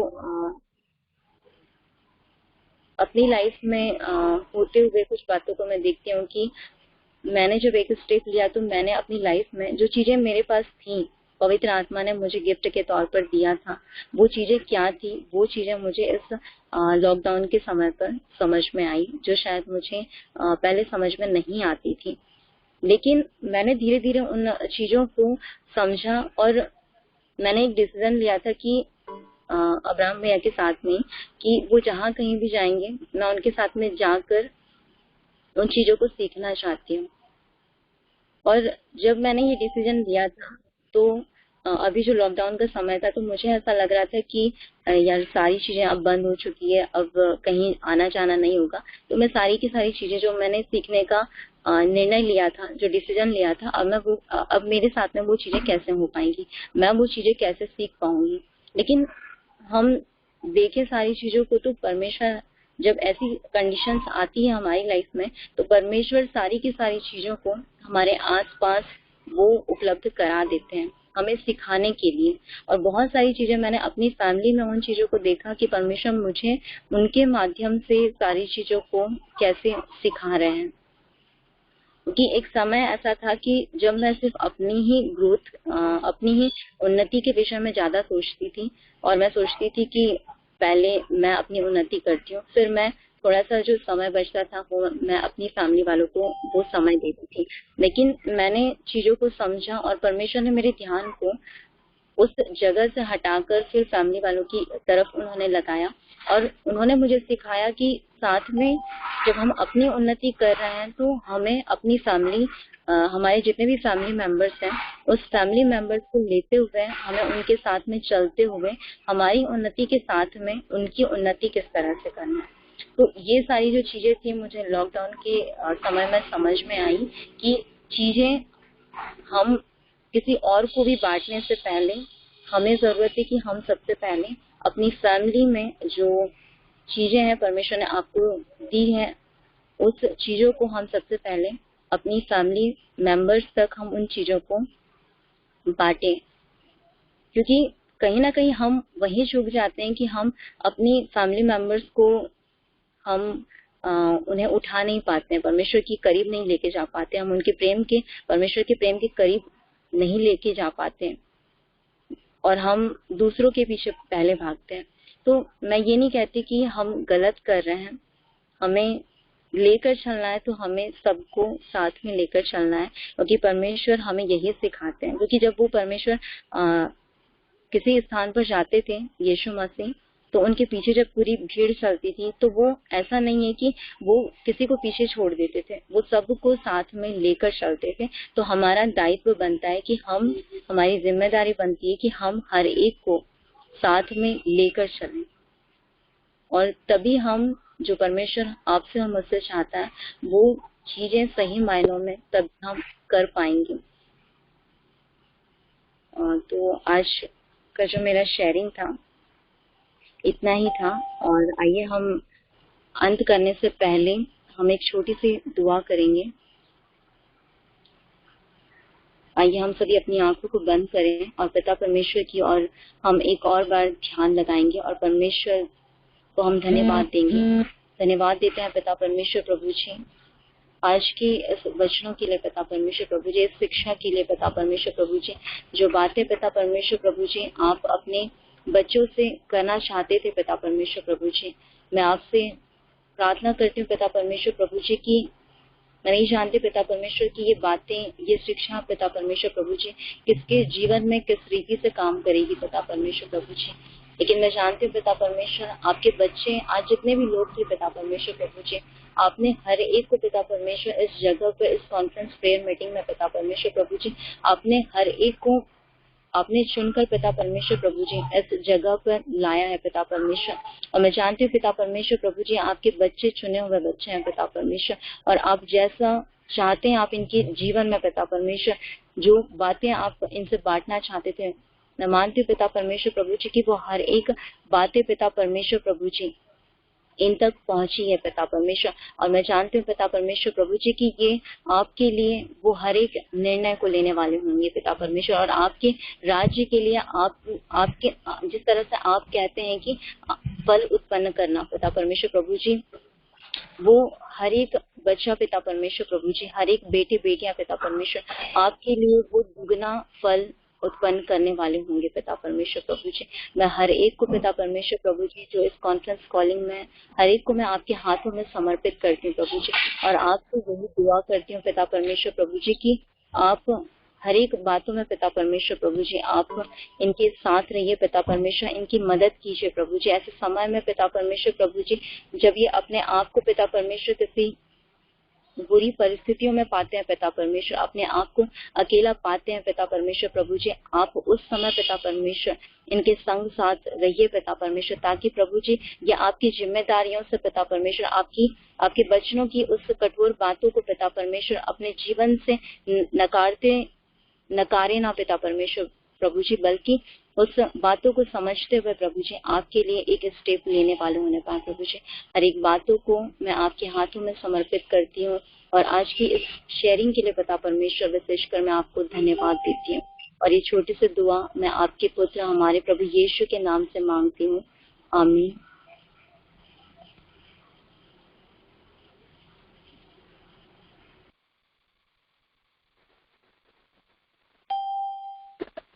नेहा दी को धन्यवाद देते हैं कि इतना सुंदर वचन को हमारे बीच शेयर किया उन्होंने, और वो परमेश्वर उनको बहुत से आशीष दे कि आज नेटवर्क प्रॉब्लम होने के बावजूद उन्होंने एक प्लेस अरेंज किया और हमारे बीच इतने सुंदर वचनों को रखा।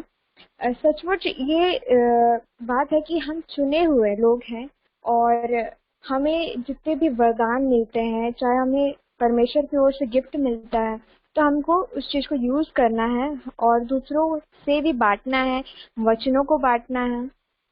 मैं दी के शेयरिंग को बहुत ज़्यादा रिलेट कर पा रही थी, क्योंकि लॉकडाउन से पहले जो मेरी जो लाइफ थी वो बहुत ही अलग थी, और जब मैं लॉकडाउन के बाद जब मैं SWC मिनिस्ट्री से जुड़ी, तो उसके बाद जो है मुझे बाइबल शेयरिंग के लिए दिया जाता था, तो मैं पीछे हटती थी कि मैं नहीं कर पाऊंगी। लेकिन क्या है कि परमेश्वर जो है कंटिन्यूअसली क्या करता है, वो हमें बढ़ाता है, स्ट्रेंथ देता है कि हम आगे की जो युद्ध है उसको हम लोग अच्छे से सक्सीड कर पाए। तो जैसे कि वचन में लिखा है, युद्ध के दिन के लिए तो घोड़े तैयार होते हैं, परंतु जय यहोवा की ओर से मिलती है। और ये युद्ध हमारी नहीं परंतु किसकी है, परमेश्वर की। तो हम लोग को एक अच्छा योद्धा बनना है, कंटिन्यू प्रेयर करते रहना। जितनी भी, ऐसा नहीं है कि डिफिकल्टीज नहीं आती है, डिफिकल्टीज आती है बहुत सारी, लेकिन हम लोग को हारना नहीं है, कंटिन्यू प्रेयर करना है और सारी बातें को सरेंडर करना है परमेश्वर को। तो हम नेहा दी को धन्यवाद देते हैं, उन्होंने इतने सुंदर वचन हमारे बीच में रखा, और हम आशीष मांगेंगे दी के लिए कि प्रभु उनको बहुत अच्छे आशीष दे। और आगे मैं टेस्टिमनी के लिए अभिनंदन भैया को रिक्वेस्ट करूंगी कि वो आए और टेस्टिमनी दें।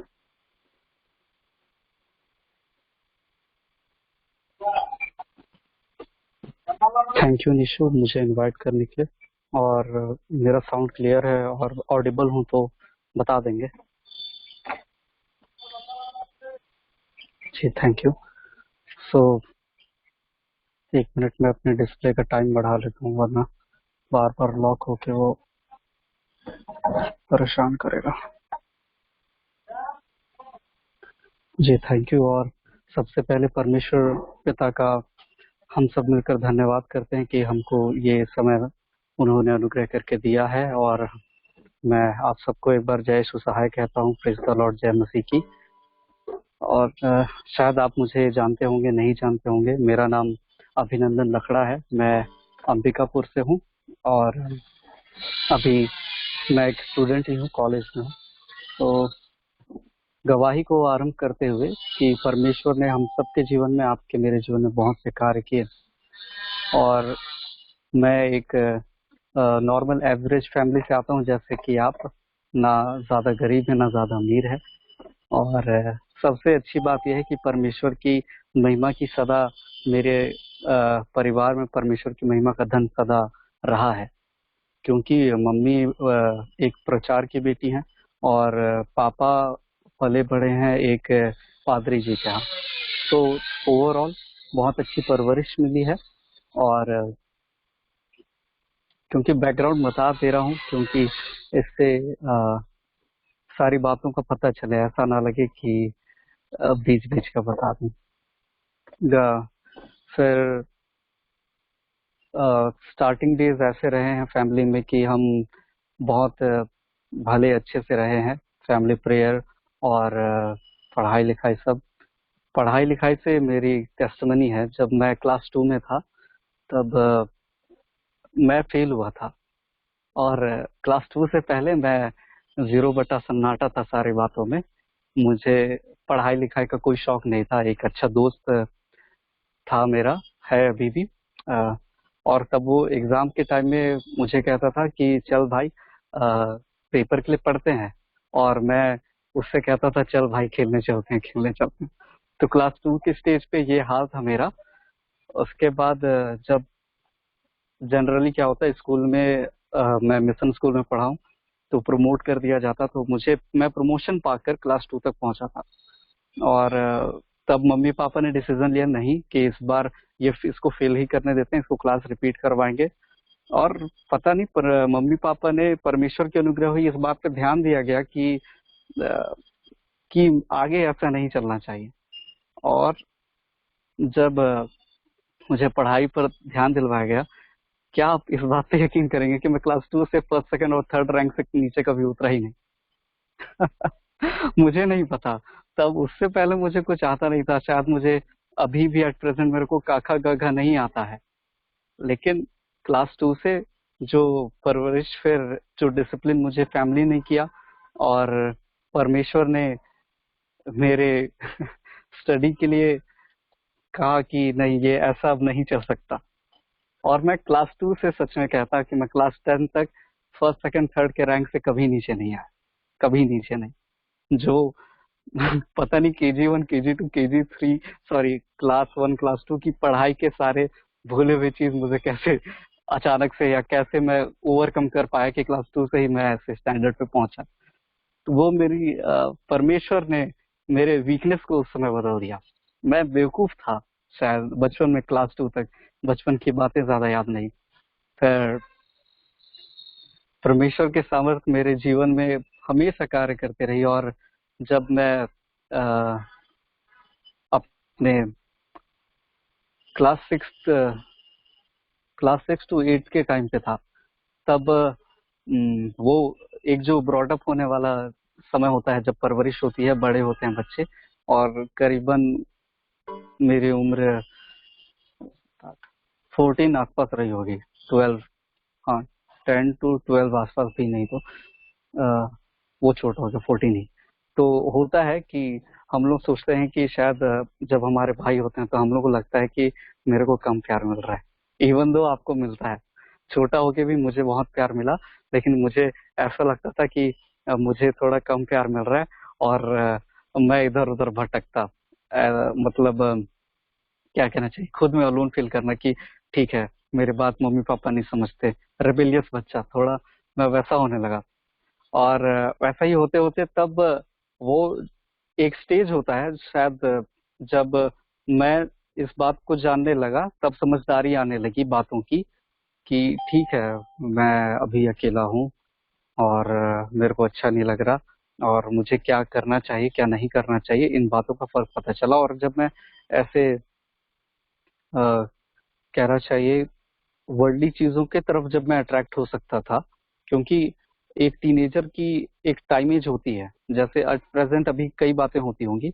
हम जब मैं टीनेज में था तब हमारे टाइम पे जैसा स्कूल का माहौल था और दोस्तों का माहौल था, तो वो या तो स्मोकिंग ड्रिंकिंग एडिक्शन में थे। तो मैं उनके बातों में उस समय तो नहीं पड़ा। परमेश्वर का धन्यवाद करता हूँ कि तब उस समय में एक अच्छा संगति मिला बाइबल क्लास के थ्रू। आप सभी जानते होंगे may be Bible class mainly ये प्रोटेस्टेंट बैकग्राउंड में और NWGL चर्च और GL चर्च वाले विंग के लोग ज्यादातर में भी कराते हैं और भी कई विंग कराते हैं। तो उसमें जाते थे हम लोग एज फैमिली सब। तो वहां से परमेश्वर के वचन सुन सुनकर मुझे इंस्पिरेशन वहां से आने लगी, और जो कि ब्रॉडअप ही इसी बात से हुए थे, वचन सुनते हुए संडे स्कूल जाते हुए, तो वहां से गाइडेंस मिले। और परमेश्वर का धन्यवाद कि उन्होंने मुझे मेरे लड़कपन में गलत बातों में नहीं पड़ने दिया। लेकिन उसके बाद स्टेज आया जब थोड़े मैच्योर हो जाते हैं, अपन 18 के एज पे पहुंचते हैं। तो जब मैं 18 के एज पे पहुंचा तो मेरा ज्यादा दिमाग दौड़ाने लगा, तब मुझे लगने लगा कि मैं ही होशियार हूँ, मैं सब कुछ जानता हूँ। तो फिर ज्यादा होशियारी दिखाना अच्छे नहीं था परमेश्वर के सामने मेरा। और उसके बाद मैं बैड हैबिट्स में पड़ा, और बैड हैबिट्स कहने से smoking drinking to be honest. और यस, परमेश्वर ने जिस कार्य के लिए अलग किया कि तुम ये कार्य करो, मैं भटक कर दूसरे मार्गों में चला। और फिर वो स्थिति मुझे परेशान करने लगी। कुछ समय तो मैं बहुत अच्छा उन व्यर्थ के कामों में, गंदे कामों में खोया था। और फिर परमेश्वर का वचन जब मुझे कचोटने लगा, परमेश्वर का वचन मुझे कहने लगा कि जो मैं कर रहा हूँ गलत कर रहा हूँ। और फिर ये टाइम पीरियड भी आया कि मैं इस एडिक्शन से निकल नहीं सकता था। एकदम गंदा एडिक्शन नहीं था, लेकिन ये वो एडिक्शन था जिसमें लोग कहते हैं कि अरे मैं पीता हूँ, थोड़ा पीता हूँ, नशे में थोड़ी डोलता हूँ। ये मेरा वो एडिक्शन कि भाई मैं तो हेल्दी पीता हूँ ना, मैं क्या गलत कर रहा हूँ। या घर वालों को जब तक नहीं पता तब तक अपन सही है। तो घर में मेरे पता नहीं था और मैं ऐसे ही बातों को करता था। फिर कभी मेरे पैंट पॉकेट से कभी माचिस निकली, कभी इवन तो सिगरेट के डब्बे भी पकड़ाए हैं। और ये शेमफुल बात मुझे आज समझ में आती है कि कैसा पेन मम्मी पापा को होता है। मेरी आंखें बंद थी, मैं ऐसा गलत काम पे घुसता चला जा रहा था। और कंपटीशन लोगों दोस्तों में चलता है, वो सारी बातों में होता है, गलत कामों को लेकर भी कंपटीशन होता है। वैसा मेरे साथ हम लोग के मेरे ग्रुप सर्कल में था। बट परमेश्वर ने अपनी योजना मेरे लिए स्थिर करके रखी थी। मैं यहाँ से जब निकल के कॉलेज एरिया में गया तो मैं वहां पर भी ऐसे सराउंडिंग मुझे वहां भी मिले, लेकिन एक प्रेयर कॉल में मैं भी जुड़ता हूँ। शायद आप लोगों को नाम पता होगा, रूट लव अंबिकापुर। सो इसमें जुड़ता ही रहा हूँ। और शायद जब ये स्टार्ट हुआ था आई गेस तब मैं 12th में रहा होऊंगा या फर्स्ट ईयर में मेरे, ऐसा कुछ में स्टार्ट हुआ prayer call. So even prayer call के मेंबर्स को ना पता हो, लेकिन जब मैं कुछ हद तक बुरी बातों में था वहां पर भी ऐसे फ्रेंड सर्कल मिले। और जब वचन में सारी बातें होने लगी कि वचन के बोलने वाले, बताने वाले या फरिश्तियों के समान दिखावा करने वाले ना बनो, और ये सारी बातें मुझे कचोटने लगी। परमेश्वर तब मुझे वचन से छड़ी मारने लगे। परमेश्वर अपने सोटे से मुझे शांति देना चाहते थे और वो देने लगे। और मेरे हृदय को परमेश्वर ने सदा वचन से उन्होंने कचोटा, हमेशा मेरे हृदय को बेचते चले गए। और मैं बताना चाहता हूँ कि ये रियल है मेरे साथ कि कई लाइफ चेंजेस शायद एक बार में ऑफ कोर्स होते हैं, लेकिन मैं जब विश्वास में कच्चा हुआ तो परमेश्वर ने मुझे नहीं छोड़ा। कई बार लाठियां लगाई हैं मुझे, और मैं अभी इस स्टेज तक पहुंचता हूँ। जब मैं कॉलेज में था तब सराउंडिंग ना मिल पाने के कारण, क्योंकि ऐसा होता है कि मैं आउटडोर पढ़ने गया, वहाँ कोई क्रिश्चियन फ्रेंड नहीं, कोई कॉलेज में आई गेस 4-5 बच्चे हम क्रिश्चियन थे, रहे हैं अभी एट प्रेजेंट भी। तो मैं हॉस्टल में रहा और कोई मौका नहीं कि कोई ऐसा फ्रेंड मिले स्पिरिचुअल हो। तो बहुत अपसेट रहा इस बात से मैं, और तब मुझे परमेश्वर की संगति का जरूरत महसूस हो कि वास्तव में परमेश्वर के लोगों का आसपास होना क्या महत्व रखता है। चर्च न जाने का एक स्टेज, एक ड्यूरेशन मैंने देखा कि ये पॉसिबल नहीं हो पा रहा है, और मैं उस स्टेज को भी फील किया जब मैं अपनी फैमिली से भी दूर गया और अपने परमेश्वर के साथ के संबंध के सारे कार्यों को भी मैंने रोक दिया। Personal prayer, morning night prayer, और सिर्फ जैसे दोस्त कॉलेज में मिल रहे वैसा ही उठना बैठना। फिर मैं याद करता हूँ हैप्पी फीट 1 को, हैप्पी फीट 1 पे जब अपन गए थे, और उस स्टेजेस पे भी मेरे कुछ बैड हैबिट्स मेरे साथ थे, और तब मैं वहां जाके परमेश्वर का ऐसा अनुग्रह हुआ और उन्होंने ऐसा कचोटा मुझे, अपने सामर्थ्य से उन्होंने मुझे निकाला, और वहां के बाद से मेरे अंदर चेंजेस आना शुरू हुई, क्योंकि तब से मैंने डिसाइड कर लिया नहीं, अब मैं इसमें फंसा नहीं रह सकता। और एट द टाइम मैं बैड हैबिट्स को बार बार बीच में कमिट भी किया, लेकिन मेरी एक न्यू फॉर्मेशन की तैयारी वहां से शुरू हो चुकी थी, और अब भी है जो मैं स्ट्रगल करता हूँ। जिस बात पे मैं परमेश्वर के साथ टीनेजर स्टेज में चल चुका हूँ, परमेश्वर ने मुझे जिस बात पे चला चुका है, अब उस स्वाद को चखकर मैं जानता हूँ कि मेरा पाथ क्या होना चाहिए और मैं किस पाथ पे अभी हूँ। पर परमेश्वर ने जब मुझे अकेलापन महसूस होता था, तब मैंने कई लोगों से बात करने का ट्राई किया, कई बार बहुत, लेकिन परमेश्वर का ये वचन है कि तू यहोवा को अपने सुख का मोल जान। और मैंने भी यूथ एज के टीनेज की ये गलती की है कि मैं लोगों को अपने खुशी का मूल बनाना चाहता, या परमेश्वर से क्लोज किसी मनुष्य को करना चाहता, तो ये परमेश्वर की इच्छा में नहीं था। इसलिए मैं चाहे कितना भी किसी के लिए अपने साथ अच्छे टर्म्स बना लूं, लेकिन मैंने अपने आप को अकेला पाया, और तब मुझे पता नहीं था, मैं परेशान था कि मैं क्या करूं। जब वो स्टेज था मेरा, और ये ड्यूरेशन मानिए 1.5 साल मैंने सहा है, एक माइंडसेट का लोनलीनेस कि आप सिर्फ अपने ख्यालों में खोए हैं और आप किसी बात को नहीं कर रहे। मैं उसी स्टेज पे था, और तब परमेश्वर ने इस बात से आह्वान देना मुझे शुरू किया कि मैं अपने सुख का मूल किसे जान रहा हूँ और परमेश्वर का स्थान आज मेरे जीवन में क्या है। और मैं तब से पश्चाताप करने लगा कि प्रभु, जो मैंने आपके प्रति व्यवहार किया है वो गलत है।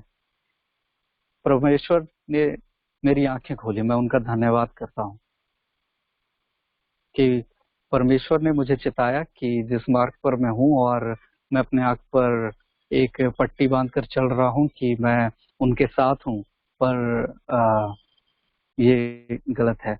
और वचन से हम जैसे देखें कि कल ही हम अपने प्रेयर कॉल पे यिर्मयाह का चैप्टर अभी हम पढ़ रहे हैं, यिर्मयाह की बुक पढ़ रहे हैं, तो उसमें लिखा है ऐसा कि इजराइल की प्रजा अपने आप को एक समय ऐसा सोचने लगी थी कि वो कहती थी कि मैं परमेश्वर के विरुद्ध कोई पाप नहीं किया हूँ और मैं निर्दोष हूँ। वैसा माइंडसेट मेरा भी था कि मैं परमेश्वर के प्रति कोई पाप नहीं कर रहा और मैं निर्दोष हूँ, परमेश्वर के अनुग्रह तो यूं ही मुझ पर हमेशा कायम रहे। लेकिन ऐसा नहीं था। परमेश्वर ने जब मुझे थोड़ा फेलियर भी फेस करने दिया, और मैं इसको टेस्टिफाई करना चाहूंगा कि मैं फर्स्ट सेमेस्टर से लेके 6th सेमेस्टर तक कोई भी सेम फर्स्ट अटेम्प्ट में क्लियर नहीं हुआ। ये सुनकर बैड मुझे भी लगता है, आप लोग के लिए भी शॉकिंग हो शायद कि ऐसा मेरे साथ हुआ है, बट ये ऐसा है। पर जब मैं अभी 7th सेमेस्टर के एग्जाम्स दे रहा था, फर्स्ट टाइम मैं क्लियर किया एक बार। ये परमेश्वर के अनुग्रह और परमेश्वर के सामर्थ्य से हुआ। जब मैं रोज पढ़ता था, अपने एग्जाम्स की तैयारी करता था, तो मैं रोज परमेश्वर से कहता था कि पिता, आप जानते हैं कि मैं पढ़ाई में कमजोर हो चुका हूँ, कमजोर हूँ। आप मुझे अपने विवेक को दीजिए, आप अपनी बुद्धि दीजिए, और पिता इस एग्जाम में मुझे सफल कीजिएगा। और मैं उनका धन्यवाद करता था कि पिता, मैं सफल हुआ तब भी आपका धन्यवाद करूंगा, नहीं हुआ मैं तो भी आपका धन्यवाद करूंगा। और परमेश्वर ने, मुझे कोई उम्मीद नहीं थी, बिल्कुल उम्मीद नहीं थी कि मैं ये सेम 7th सेम जो एट प्रेजेंट दिसंबर में हुआ था कि मैं उसे क्लियर कर जाऊंगा, वो मेरा सारे सब्जेक्ट्स क्लियर हुआ। और मैं परमेश्वर का धन्यवाद करता हूँ कि मैं जानता हूँ कि मैं पढ़ाई में 10th के बाद 11th से कमजोर हुआ हूँ, लेकिन परमेश्वर ने मदद की। और परमेश्वर का सामर्थ्य इस तरह उन्होंने मुझे एक नए फॉर्मेशन की ओर लेके जा रहे हैं कि जिस सत्य के मार्ग में, जिस वचन के खराई में मुझे चलना है, परमेश्वर मुझे उस मार्ग में एक एक सीढ़ी करते हुए परमेश्वर लेकर जा रहे हैं।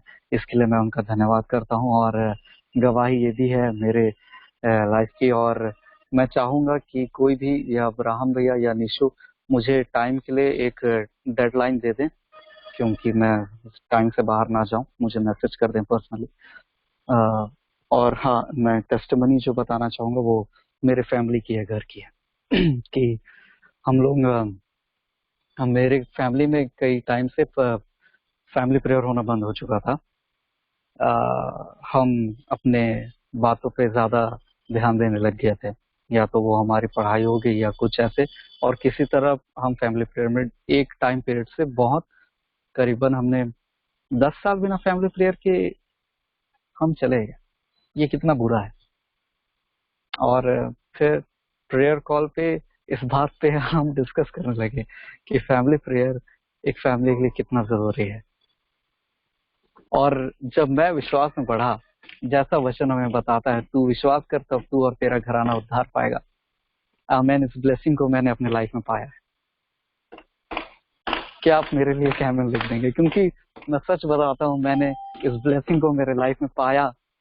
और ये बातें मेरे प्रेयर कॉल के लोग जानते हैं कि उसके बाद से मेरे घर में फैमिली प्रेयर होना शुरू हुआ है। जब मैं यहाँ नहीं था, तब परमेश्वर ने वो सामर्थ्य के काम जो मैं यहाँ रहते हुए नहीं कर सका, कॉलेज लाइफ में वहां जाने के बाद परमेश्वर ने मेरे फैमिली में यहाँ कर दिया, क्योंकि मैंने परमेश्वर के मार्ग पे वापस फिरना शुरू हो गया। मैं क्या हम आमीन लिखेंगे? मैं बहुत धन्यवाद देता हूँ, क्योंकि मैं ये काम मेरे यहाँ रहते मैं नहीं कर पाया, लेकिन मेरे एब्सेंस में सिर्फ मम्मी पापा मिलकर फैमिली प्रेयर करने लग गए। ये परमेश्वर की महिमा से हो पाया। परमेश्वर को मैं धन्यवाद देता हूँ। और मेरे लाइफ को जब परमेश्वर पिता ने चेंज किया, उन्होंने बदला, उन्होंने मुझे अवेयर किया कि मैं क्या गलती कर रहा हूँ, क्या सुधार की आवश्यकता है मुझे। और मुझे मेरे प्रेयर कॉल से, हम लोग के प्रेयर कॉल से बहुत हेल्प मिला। उसके बाद मेरा फैमिली को देने का टाइम बदला, मेरे घूमने फिरने का टाइम बदला, मेरे वे ऑफ बिहेवियर का सिस्टम बदला, चेंज हुआ। और एक एज अ स्पिरिचुअल गाइड हम लोग के प्रेयर कॉल की हैं एक दीदी नाम लेके उनको थोड़ा ऑकवर्ड नहीं दूंगा फील, बट वो मेरे लाइफ को क्लोजली देखती हैं कि मेरे टेस्टिमनी वो देखते जाती हैं। जब वो आती हैं घर पे मेरी मम्मी से बात करती हैं, तब आज ऐसा टाइम है कि मेरी मम्मी लोगों के पास मेरा तारीफ करती है। मैं इसके लिए भी परमेश्वर पिता का धन्यवाद करता हूँ, क्योंकि मैं वो तारीफ का पात्र हूँ ना, या एक रिस्पॉन्सिबल सन जैसा होना चाहिए वैसा लाइफ में नहीं जिया था। पहले जब मैं बिगड़ने लगा तो तब ये मेरी बुरी हालत थी, और तब ये मैं धन्यवाद देता हूँ कि मेरे लाइफ का एक वर्क, मिनिस्ट्री वर्क चालू हुआ है। पहला मेरे अपने चर्च से, पहले मेरे अपने चर्च से, उसके बाद SWC के साथ अब्राहम भैया से जब मैं मिला, मैं फर्स्ट टाइम मिला जसपुर पे, और जब उन्होंने बताया मिनिस्ट्री वर्क के बारे में जो सेवकाई कर रहे हैं, उसके बाद उन्होंने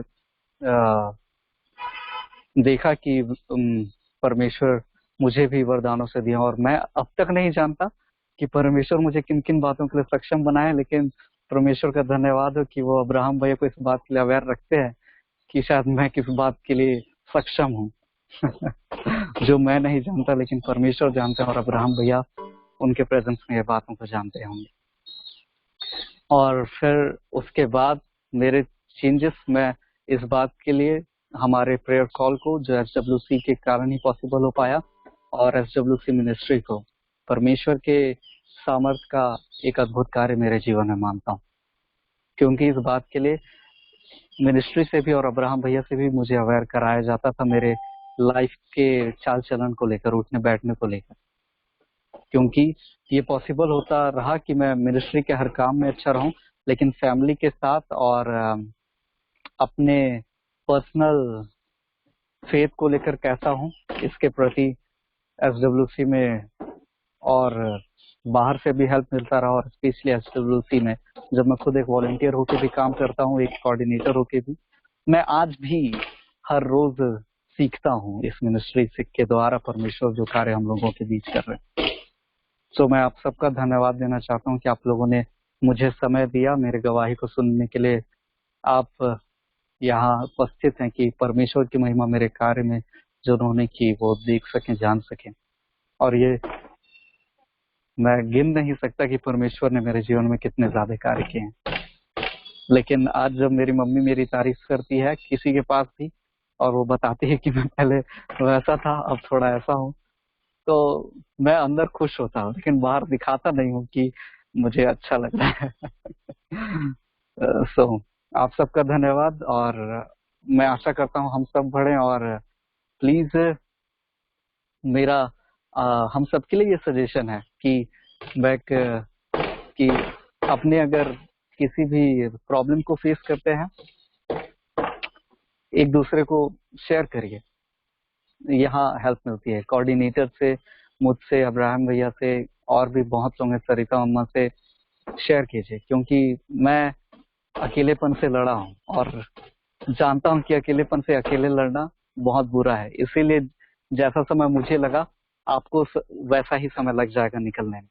इसलिए अगर आप अकेलेपन से लड़ते हो, अपनी किसी कमजोरी से लड़ते हो, अकेले मत लड़िए, किसी को साथ में लेकर लड़िए। परमेश्वर का वचन बताता है एक अगर अकेला काम करेगा तो जल्दी थक जाएगा, दो काम करेंगे तो काम अच्छा भी होगा और परमेश्वर की महिमा भी होगी। ठीक है, मैं सारी बातों के लिए परमेश्वर पिता का मैं धन्यवाद करता हूँ, और ये अवसर देने के लिए SWC मिनिस्ट्री का सारे मैनेजमेंट टीम का मैं धन्यवाद करता हूँ। So thank you. मैं प्रेयर सेंस नहीं कर रहा, बट क्योंकि समय से हम आगे गए हैं ये मुझे भी दिखा है, इसलिए जो एंडिंग प्रेयर करेंगे वो मेरे टेस्टिमनी के लिए भी और आगे की सारी बातों के लिए शेयर कर दीजिए, प्रेयर कर दीजिएगा। Sorry, thank you. मैं अभिनंदन भैया का धन्यवाद देती हूँ कि उन्होंने इतना अच्छा टेस्टमनी हम लोग के बीच में रखा। और सचमुच प्रभु हमारे जीवन में कार्य करता है। वो हमारे लिए एक दोस्त के समान है जो कंटिन्यू हम लोग को क्या करते हैं, लिफ्ट करते रहते हैं, चाहे हम लोग किसी भी परिस्थिति में हो। तो प्रभु को भी धन्यवाद और अभिनंदन भैया को भी धन्यवाद कि आज हमारे बीच में वो इतना सुंदर टेस्टमनी दिए। मैं आगे अनुरोध करूंगी कि निधि दी एंडिंग प्रेयर करेंगी। और उससे एंडिंग प्रेयर करने से पहले कुछ सूचना है। हर ट्यूसडे और फ्राइडे को ऑनलाइन फेलोशिप होता है। आप सभी जुड़ें और अपने मित्रों को भी सूचना दें। और अगर आप हमसे जानकारी चाहते हैं तो चैट बॉक्स में दिए गए नंबर पर व्हाट्सएप करें। और व्हाट्सएप जैसे करते हैं तो उसमें SWC_name लिख कर भेजें ताकि इजी हो सके कि हम बात करने में इजी हो सके और कन्वर्सेशन इजीली हो पाए। और जैसे आगे जो हैप्पी फीट 8 अगस्त को जो रीयूनियन होने वाला था उसका डेट एक्सटेंड हो गया है, आगे बढ़ गया है। तो इन सभी के बारे में आपको जल्दी सूचना दी जाएगी। तो आगे एंडिंग प्रेयर के लिए मैं निधि दी को बुलाती हूँ।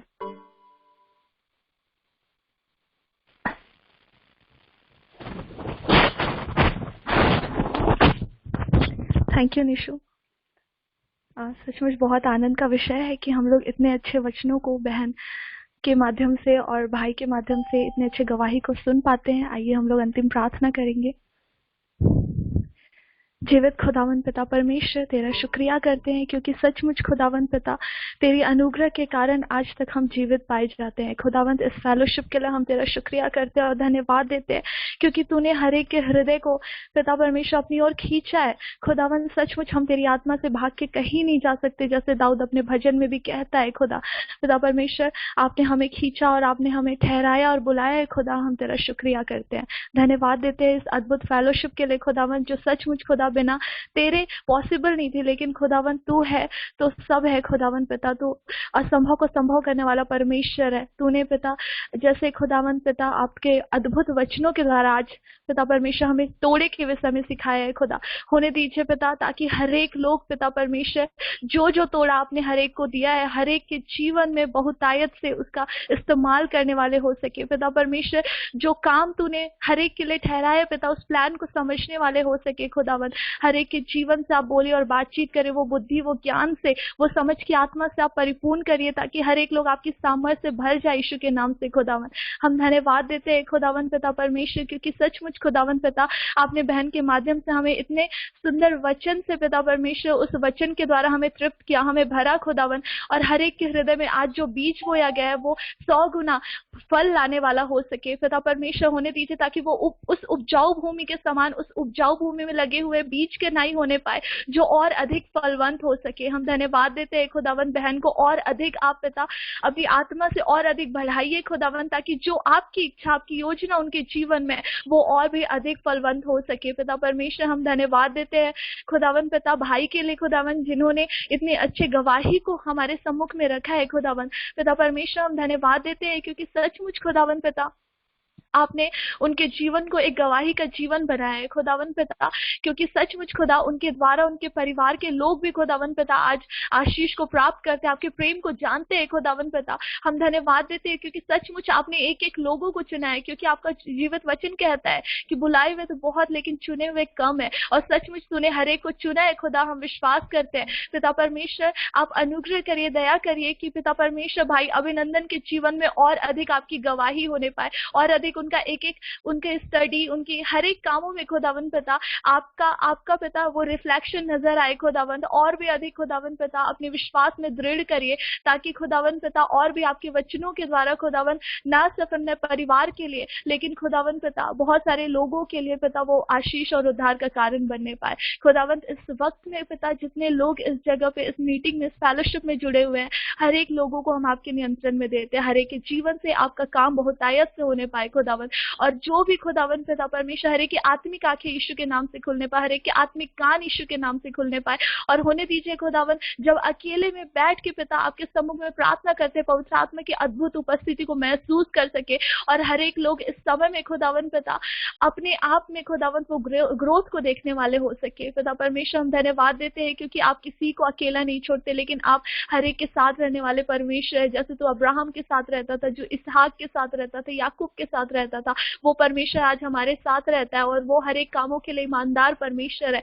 और पिता हमें भी खुदावंत अपनी ईमानदारी से भर दीजिए खुदा, ताकि हम भी पिता आपके हर एक कामों के लिए ईमानदार होने पाए। पिता हर एक भाई बहनों को हम आपके हाथों में सौंपते, हर एक को ब्लेस करिए, हर एक को अपनी आशीष से भर दीजिए और होने दीजिए खुदावंत पिता, ताकि और अधिक खुदावंत हर एक के जीवन में आपका काम होने पाए। हम धन्यवाद देते हैं खुदावंत HWC मिनिस्ट्री के लिए खुदावंत पिता इससे जुड़े हुए एक एक लोग खुदावंत पिता आज पिता परमेश्वर ना सिर्फ इस मिनिस्ट्री में लेकिन और भी अधिक अलग अलग जगह पे खुदावंत उनका इस्तेमाल करिए और भी अधिक उन्हें बढ़ाइए खुदावंत पिता, ताकि बहुत सारी आत्माएं बचाई जा सके खुदावंत पिता परमेश्वर। हम धन्यवाद देते हैं खुदावंत पिता, क्योंकि पिता आपका वचन भी कहता है कि एक 10,000 को और 10,000 बहुत सारी जातियों को बचाएंगे। और सचमुच खुदावन पिता ये वचन इस मिनिस्ट्री के लिए यीशु के नाम से पूरा होने पाए। खुदावन पिता परमेश्वर इस समय में खुदा आपने हर एक को संभाल के रखा, हम तेरा शुक्रिया करते हैं। आगे भी हर एक की सहायता करे, जितनी भी मीटिंग्स होती है खुदावन हर एक में आपका हस्तक्षेप होने पाए। पवित्र आत्मा की अद्भुत उपस्थिति से खुदावन हर एक मीटिंग्स कंप्लीट हो सके। और खुदावन पिता क्योंकि सचमुच जय यहोवा की ओर से मिलती है, और खुदावन होने दीजिए ताकि हर एक शैतान के काम, हर एक दुष्टता की बातें, हर एक के जीवन से हर एक जो भी टेम्पटेशन है, जो एडिक्शन की बातें, वो सारी बातें यीशु के नाम से जाती रहे। पिता परमेश्वर हम फिर से धन्यवाद देते हैं इस सुंदर फेलोशिप के लिए खुदावन, जितने भाई बहनों ने खुदावन पिता आज आपके वचनों को सुना है और जितने आज नहीं भी अटेंड कर पाए हैं, हर एक लोगों को हम आपके हाथों में सौंपते हैं। हर एक को आप ब्लेस करिए और भी अधिक पिता होने दीजिए ताकि हर एक लोग आपके योद्धा की नई तैयार हो सके। धन्यवाद देते हैं सारी बातों के लिए खुदावन पिता परमेश्वर। आगे के समय को आपके हाथों में सौंपते हैं और पिता परमेश्वर यह प्रार्थना हम यीशु मसीह के नाम से मांगते हैं। आप सुनिए और स्वर्ग राज्य में दया से ग्रहण कीजिए। आमीन।